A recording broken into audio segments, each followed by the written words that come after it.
Hola a todos y a todas, estamos en La Salud en Común y estamos en la tercera temporada que lo que busca es poder dar reconocimiento a las diferentes iniciativas que trabajaron en el fondo de la Organización Panamericana de la Salud respecto de la guía de orientaciones de medidas de salud pública no farmacológicas en contexto de COVID-19 para la población en situación de vulneración. Y hoy día estamos con un invitado muy especial, estamos con el doctor Carlos Huida. Por favor, Carlos, hola, si te puedes presentar. Cómo no, con mucho gusto. Bueno, yo soy médico, uruguayo, adoptado por Chile hace más de una década. Trabajo en la Facultad de Salud y Ciencias Sociales de UDLA, en el Departamento de Salud y Desarrollo Comunitario, en el cual ejerzo el rol de director. Y estoy en varias iniciativas, como el Magíster en Salud Comunitaria, como este proyecto que llevamos a cabo y que fue tan importante para nosotros. Exacto. Me imagino que nos puedes contar respecto de qué se trató el proyecto, ¿cierto? La iniciativa que ustedes llevaron a cabo que se llamó Equipos como Agentes Educadores en Salud. Cuéntanos de qué se trató. Bueno, el nombre ya dice mucho. Pensar que los equipos de salud que están en el primer nivel de atención, en el contexto de una estrategia de atención primaria en Chile, con todo lo que eso implica, pudiéramos valorar cuáles han sido sus procesos viniendo de una situación como fue el estallido social y en el contexto de una pandemia ante algo que aparecía como novedoso y muchas veces como aterrador para los equipos de salud, de sentirse poco protegidos, la incertidumbre, la situación familiar, todos esos factores. Nosotros dijimos, bueno, veamos cómo eso puede ser problematizado, pero a la vez esos aprendizajes pueden ser potenciados, sumándole además la participación de personas que tienen trayectoria en el campo de la comunicación en salud, en la comunicación del riesgo en salud y en la alfabetización crítica en salud.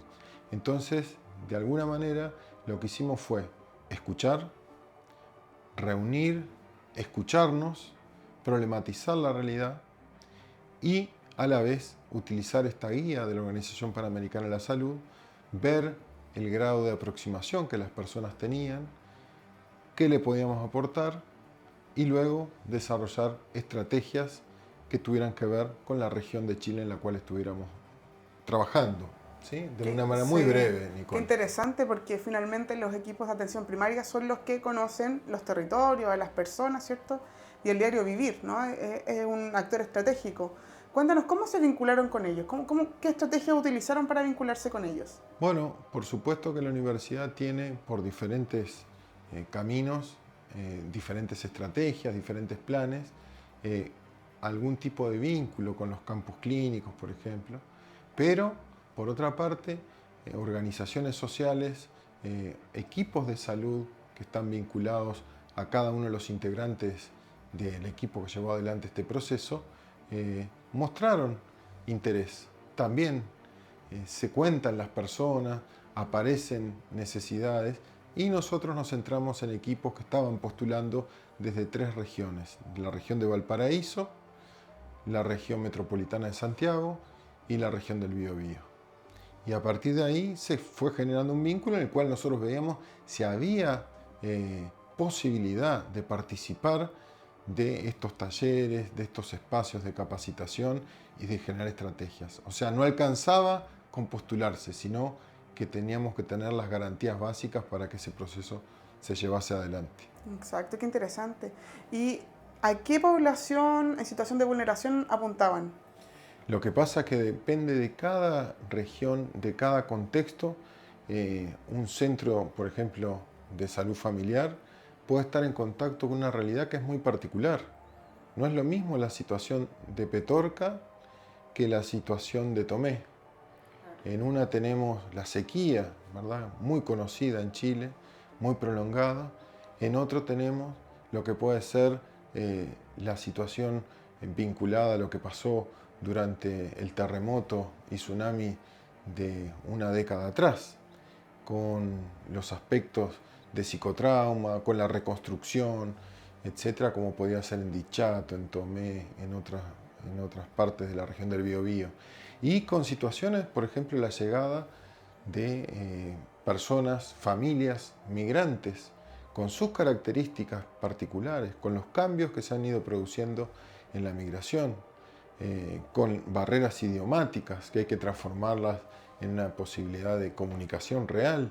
Y fíjate en la región metropolitana, con sus propias características, que tienen que ver con los desplazamientos, con los tiempos, con el sentimiento de seguridad de las personas y con formas de organización que pueden estar allí desde hace décadas y décadas, porque si algo caracteriza también al pueblo chileno es su capacidad de organización en condiciones adversas. Entonces ustedes vieron a los equipos de atención primaria como un ente multiplicador, ¿cierto?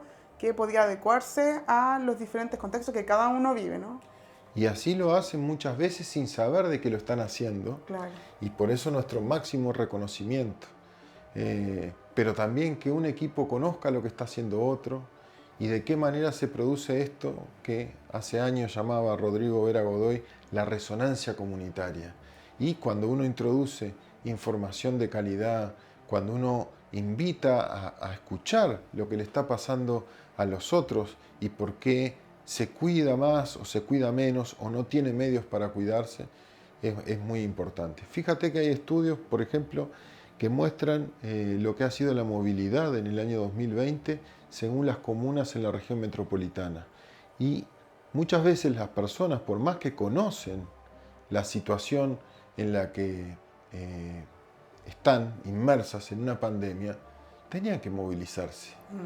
Mientras las zonas económicamente más poderosas se cumplían todas las medidas, en las comunas con menos recursos económicos, las personas se sentían obligadas a desplazarse. Claro.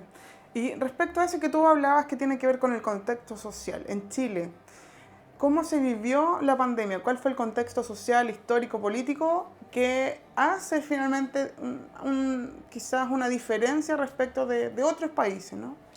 Claro, en un año, además, 2019, que hubo movilizaciones sociales en otros países, en Colombia, si recuerdo, también en Ecuador, en cada país de América, por diferentes contextos, las cuestiones no estaban bien.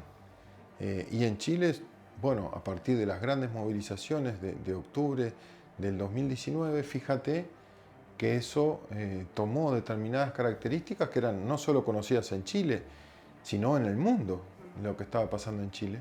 Y de pronto, el primer caso, empiezan las cuarentenas y empieza también algo que implicó que las personas ya no se juntaran, por ejemplo, en las plazas a reivindicar situaciones, sino que las personas tenían más que un distanciamiento social, un distanciamiento corporal, físico, ¿verdad? Pero cambiaron las situaciones y entonces había gente que entendía que eso era parte de una estrategia para desmovilizarla, otras personas que decían que bueno, ¿cómo vamos a salir adelante ahora? Fíjate la situación, por ejemplo, de las empresas mineras y trabajar en ese rubro, lo que implica para la gente que está en el campo de la pesca, en el campo de trabajar en los servicios públicos, trabajar en un cine, trabajar conduciendo una micro. ¿Qué implica todo eso? Ahora salir a trabajar es un riesgo. Y se va dando en condiciones que a mí me superan en el análisis, pero macroeconómico, en el cual aparece el desempleo y se instalan las necesidades de ayudar a las familias, etc. Hay mucha literatura al respecto. Pero fíjate que las comunidades se empiezan a organizar.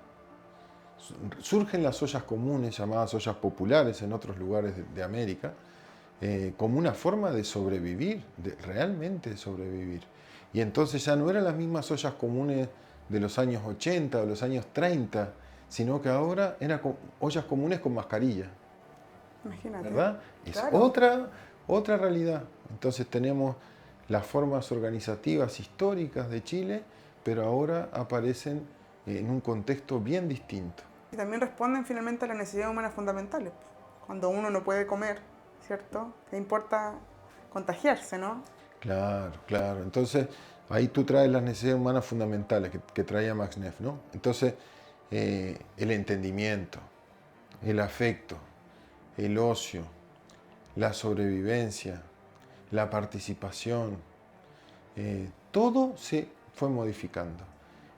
La forma de satisfacer estas necesidades se vio necesariamente conducida a una nueva forma de realidad. Y por eso trabajar en salud implicaba e implica un riesgo, ¿verdad? Un riesgo a la propia salud mental, a lo que puede pasar con nosotros, expuestos o superexpuestos. Y muchas veces, y me parece muy bien, se aplaudió a la gente que trabajaba en las unidades críticas, pero realmente es admirable los miles y miles de trabajadores de la salud que desde las postas rurales, desde los SAPU, desde los CESFAM, sostuvieron diferentes estrategias para comunicarse con las familias, con las personas a veces aisladas, y creo que lo fuimos superando. Pero ahí la educación, el sostén y la comunicación son fundamentales. Fundamentales de todas maneras. Carlos, por último, la última pregunta ya para terminar este capítulo tiene que ver finalmente con qué metodologías utilizaron, metodologías de aprendizaje, ¿cierto?, en la capacitación, y también qué rescatas de esas metodologías.